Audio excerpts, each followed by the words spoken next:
दोस्तों, secret invasion TV series अब पूरी हो चुकी है, लेकिन इसे देखने के बाद इस पर कुछ बातें कर सकते हैं। बीच में बातें करने की सोची या वीडियो बनाने की सोची, लेकिन कुछ जमा नहीं, क्योंकि बीच में से इसमें क्या ही बताऊंगा। लेकिन अब मैं इसे पूरी देख चुका हूं, तो मैं आपको बताना चाहता हूं कि मेकर्स ने हमें बताया था कि इस बार कुछ सीरियस माल निकाल के लाएंगे, क्योंकि पिछली कई मूवी में अपना बहुत कुछ काट चुके हैं लोग। लेकिन इसको देखने के बाद ऐसा लग रहा है कि सीरियसनेस के नाम पे तो इसमें कुछ है ही नहीं, क्योंकि जिस तरह से ये सीरीज स्टार्ट होती है और इसमें जो टेंस माहौल दिखाया गया है कि कई लोग बागी स्क्रल्स यहाँ पे रेफ्यूजीज के रूप में रह रहे हैं, जिनका नंबर मिलियंस में है। लेकिन उसे रोकने के लिए निक फ्यूरी को स्पेस से धरती पर आना पड़ता है, स्पेस स्टेशन से अपनी रिसर्च को छोड़कर। और जैसे जैसे दूसरे एपिसोड या तीसरे एपिसोड तक देखते हैं, तो बीच में हमें बिल्कुल बोरिंग लगने लगती है, क्योंकि इसमें देखने लायक कुछ बचा ही नहीं था। कहीं पे टेलोस और गाया निक फ्यूरी तीनों ने मिलकर बहुत अच्छा काम किया है, लेकिन और इसकी स्टोरी भी बहुत अच्छे से समझ में आती है कि एक स्क्रल है जिसके प्लेनेट पर कोई लोग कब्जा कर चुके हैं और वो वहां से भाग चुके हैं। लेकिन निक फ्यूरी ने उनको वादा किया कि वो उन्हें एक घर देगा, लेकिन उनमें से ही एक बागी स्क्रल ने सोचा कि बहुत साल हो चुके हैं, अब तो निक फ्यूरी कुछ देने वाला तो है नहीं, अपने नया पृथ्वी पे ही कब्जा कर लेते हैं और यहीं पे इंसानों के बीच में रहेंगे या इंसानों को खत्म कर देंगे। तब निक फ्यूरी बोलता है कि बेंचो, तो हम खुद नहीं रह पा रहे हैं, तुम्हें क्या रखेंगे यहाँ बीच में, हम खुद लड़ रहे हैं, मर रहे हैं, हमारे लिए जगह कम पड़ रही है, और बेंचो तुम आगे कहाँ रहोगे। तब वहां से वो सोचता है कि इनको बाहर निकाल दिया जाए। लेकिन टेलोस और गाया वो निक फ्यूरी के साथ थे, लेकिन वहीं पर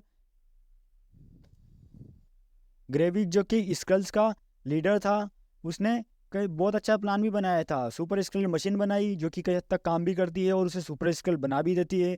और वहीं सब आगे देखे तो उसके साइंटिस्ट वगैरह सब बहुत अच्छा काम करते हैं। लेकिन उसमें सबसे बड़ी बात यह थी कि एक स्क्रल जो कि सब कुछ समझता है, किसी को छू कर उसके अंदर की पावर बता सकता है, लेकिन लास्ट के एपिसोड में हम देखते हैं कि वो गाया को छूता तक नहीं है, जो कि वहां पर निक फ्यूरी ग्रेविक को लगा होगा कि निक फ्यूरी ऐसे यहाँ रेडिएशन में आकर बौखला गया है, उसकी टेबलेट भी खत्म हो चुकी है। लेकिन वो एक बात भूल गया था कि निक फ्यूरी है, इसका सेकंड प्लान फर्स्ट प्लान से पहले ही रेडी होता है। तब उसने गाया को भेजा, और वो इतना बेवकूफ़ था कि सुपर स्किल मशीन से उसको बाहर निकालना ही भूल गया। मान लो वहाँ पर निक फ्यूरी खुद होता और उसके अंदर पावर आ जाती, तो क्या ही होता, मतलब इस सीरीज के अंदर वो तो निक फ्यूरी उसको निपटा ही देता साथ में। वहीं पर जैसे गाया ने फाइट की, वैसे निक फ्यूरी फाइट नहीं करता, निक फ्यूरी सीधा उसे निपटा ही देता वहाँ पर।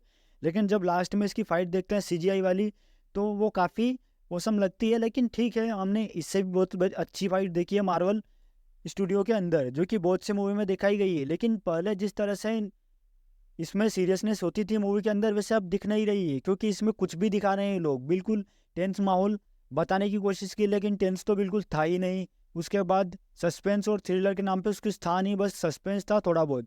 इसके सेकंड लास्ट एपिसोड में आखिरी में जाकर ऐसा लगा निक फ्यूरी जैसा रेडी होता है फाइट के लिए, लगा था कि नहीं अब सबको मार ही देगा ये, मतलब एकदम से बंदा किलर लुक में निकल रहा है अपने सीरियस टोन में, जैसे वो पहले निकला करता था। लेकिन इसमें भी उससे कुछ हुआ नहीं, उसने वहां पे गाया को भेज दिया।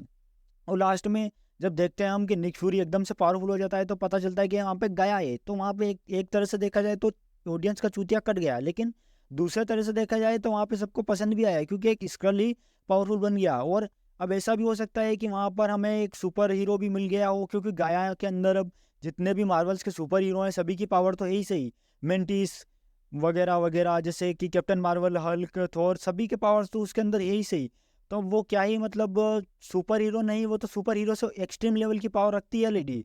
और जैसे उसमें सोनिया का ब्रूटलिटी दिखाई गई है, वैसे सोनिया इतनी ब्रूटल दिखाई गई है कि मार्वल अपनी डार्क थीम को छोड़ रहा है। जैसे वो पहले डार्कनेस से बचा था कि अब नहीं, हम ऐसा डार्क नहीं दिखाएंगे किसी भी चीज़ को कि जैसे सामने ही मार दिया। लेकिन इस सीरीज़ को देखने के बाद ऐसा लगा ही नहीं, मतलब इसमें गोली लग रही है, मुंह फट रहा है उसका, बंदे के अंदर गोली लगी हुई है, वो छेद बता रहे हैं, ब्लड निकलता हुआ दिखा रहे हैं, और सोनिया कैसे स्कल्स को मार रही है, वो तो एकदम देखने में औसम ही लगता है। मतलब फिर भी एक बात तो समझ में आती है कि सोनिया निक फ्यूरी जितनी ही होशियार है, क्योंकि वो जब पूछताछ करने जाती है उस स्क्रल से, तो उसको पता होता है कि स्क्रल इसे छुड़ाने के लिए आते ही होंगे, इसीलिए सबसे पहले वो इमरजेंसी गेट को ढूंढती है कि इसका सेकंड डोर कहाँ पर है, ताकि मुझे निकलना पड़ेगा।